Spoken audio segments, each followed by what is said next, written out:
I loved one of the things you said when the last time we were in person at the end of last year.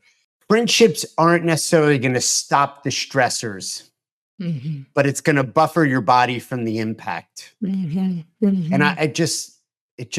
I love that. I just love, did you say that? Yep. Okay. Yes, Okay. and So yeah, and the science backs that up. yeah, relate that to the triangle and kind of tie it all in. So you land the plane, I just took it off. All right.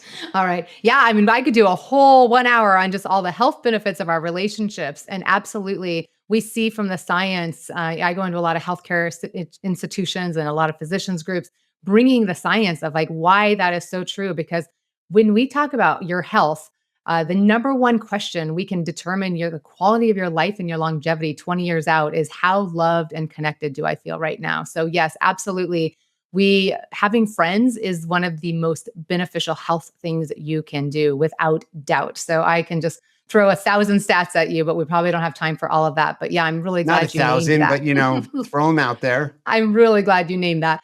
Yeah, no, it's the number one issue right now. We look at studies of people who have healthy lifestyle habits and who don't have healthy lifestyle habits defined by diet, exercise, and smoking. And then we look at those same groups of people between those who feel connected and those who don't feel connected. And it won't surprise anyone that the group that lives the longest and has the least incidence of death is the group that has healthy lifestyle habits and feels connected. But it does surprise many of us that the second highest performing group by far is the group that feels connected and has unhealthy lifestyle habits.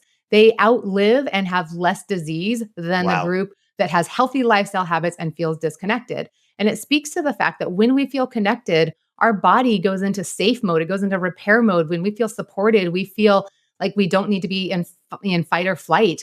And when we Hmm. feel disconnected, as so many of us do on a regular basis, we are just mildly under stress at all times. And that's doing wear and tear in our body that is just having, it's worse than smoking 15 Right. cigarettes a day if we feel disconnected. It's worse than being obese. It's worse than being a lifelong alcoholic. It's worse than not exercising. So we will switch gears there. I'll just say from a health perspective, from a happiness perspective, from a job satisfaction perspective, from a mental health perspective, the stats are out there. And we for too long have treated relationships like something that should just intuitively we should know or something that's like a fluffy subject. And the truth of the matter is, there is nothing more foundational to all of these areas of our lives that we care so much about than knowing how to build healthy relationships.